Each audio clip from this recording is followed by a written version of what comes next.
Ngayon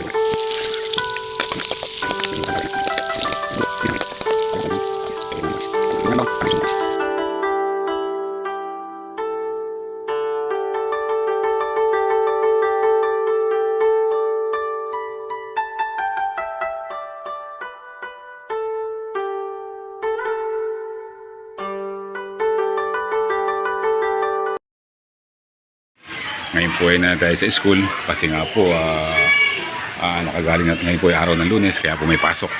Kaso nga lang po masama naman ang panahon. Yan po, kung makarinig sa background, meron pong ulan. Yan po yung sakay natin, yung 300. Tapos po yun nga po yung taniman ko. Ako po ngayon dito ay nagluluto ako. Nagluluto po ako ng adobong pa at saka ulo ng manok. Yung tanghalian. Yun po yung binili ko paglabas ko kanina. Bali nga po ayun, tayo pagod dahil galing tayo sa mahabang biyahe sa Bolinao. 3 days 2 nights po tayo doon. Itong luto. Yung yan po, bali yan, pinakuluan ko sila sa tanglad, toyo, bawang, sibuyas, paminta, laurel. Yan po, mamaya po lalagay ko sa suka. Yan po, bali yan po yung ulo at saka paa na binili ko kanina doon sa may lapas. Ano yun, bali 120 pesos po yan. At saka po ginawa ko dyan, nilinis ko po mabuti, tinanggal ko yung mga dapat tanggalin. Kaya po nakita nyo, yung paa po malinis na malinis yan. Ngayon po pinapakuluan natin yan. Mamaya po pagka malapit ng malambot na, lagay po sa suka. Bali yan po, hindi lang yan iluluto ko ngayon. Pumpungan natin. Bali nga po ngayon, magluluto ako ng buro. Itong buro po na to ay binili doon sa may amin doon sa may dito sa Cristo sa Gonzales Street o Looban kung tawagin.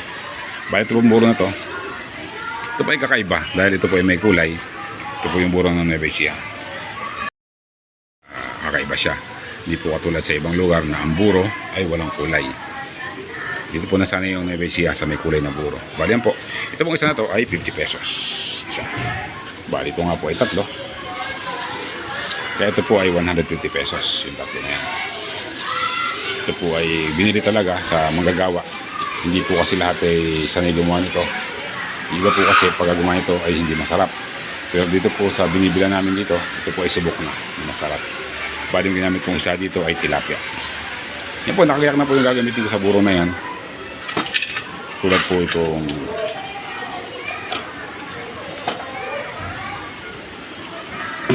bawang, sibuyas, saka lagyan po siya ng konting ajinomoto. At saka po siyempre, kailangan po natin ng patis. Yan lang po yung sakap sa buro. Tapos siyempre kailangan po ng mantika. Ganyan po. Balihan po. Dito po muna tayo sa ating niluluto na adobo.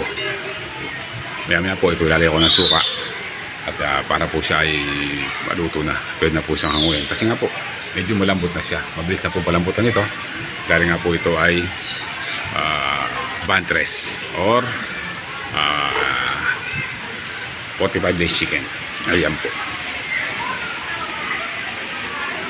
Bali nga po pala, dito ako nagluluto sa loob, sa labas kasi nga po. Sa loob po kasi ay aircon na. Magamit lang po ako dito ng yan, puting. Mapigil ng ulan, mangunguha po ako ng talbos ng kamote. Yun po yung isa pa partner sa buro. Bumibili po ako sa labas ng kanina ng talong or pang gulay. Wala po ako naabutan, kaya po okay na po yung talbos ng kamote. Healthy naman po yung talbos ng kamote, kaya yun na lang po yung aking ipapartner sa buro. Bali nga po, bibigyan ko po yung mga teacher dito, at saka po ito ay pinaluto lang ng teacher sa akin talaga. Tapos po kaya po sa kanila po bibigay ito, kukulang po ako ng konti. At tapos yung talbos po manggagaling sa taniman ko, bibigyan ko naman sila ng talbos. Ayan. Ayan ang buro ng Nueva Ecija.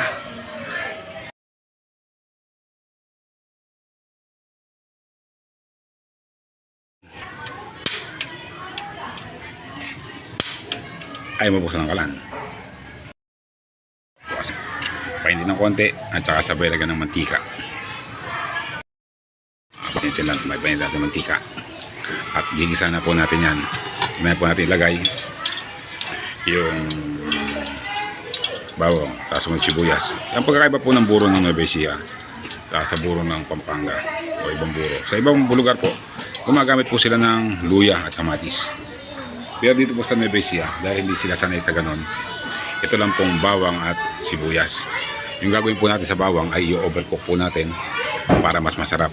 Mas masarap po kasi sa buro yung medyo sunog-sunog ng konti yung bawang. Yun po. Pero po sa Pampanga po, masarap din po yung buro nila. Gusto ko rin po yung kasi nga po, nilalagyan po nila ng iba gaya ng kamatis at luya. Yun po yung nagpapasarap sa buro ng Pampanga o buro ng Kapampangan. Masarap po. Dito lang po sa amin sa Nueva Ecija, hindi po kami gumagamit ng ganon kung hindi bawang at sibuyas lang po. Yan po, magsimula na po tayo mag-isa. Ito masarap sa buro dito. Yung medyo overcook ng konti. Yan. Ako, siga natin yung sibuyas. Yan. At haluhaluin lang natin. Yung po nagpapasarap sa buro dito.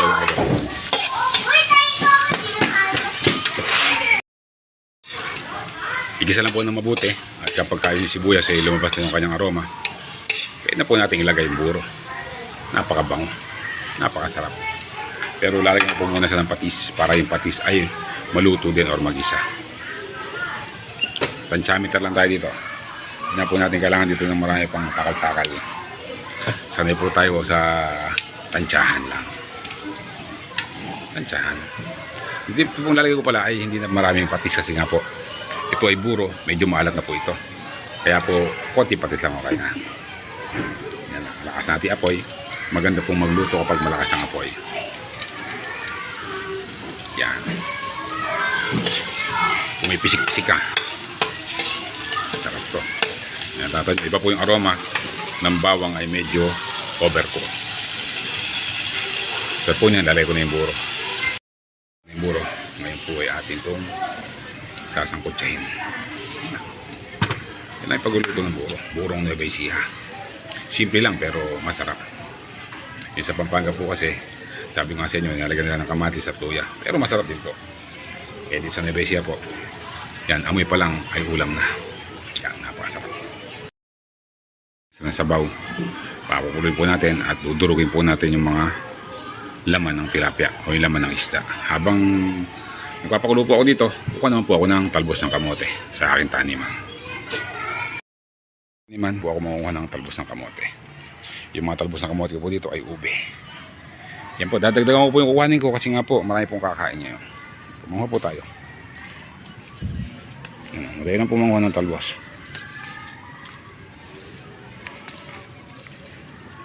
Ito po ay napakasarap. Masustansya na, masarap pa. Yan po, umulan na naman. Palagi ko magpuputol-putol po yung pamunga natin ng talbos kasi nga po umulan. Pwede sa maluto. Kailangan po kasi sa buro, madalas pong inahalo para hindi po sa dumikit. Ang ano po dito, konting mantika lang po yung ginamit ko. Kaya kailangan kong haluin ng haluin. Hindi po kasi sa ibang nagluluto nito, marami po nilalagyan ng mantika. Ako po, konting mantika lang, okay na. Para po mas masarap. Ayun po natin. Buro ng Nueva Ecija na napakasarap.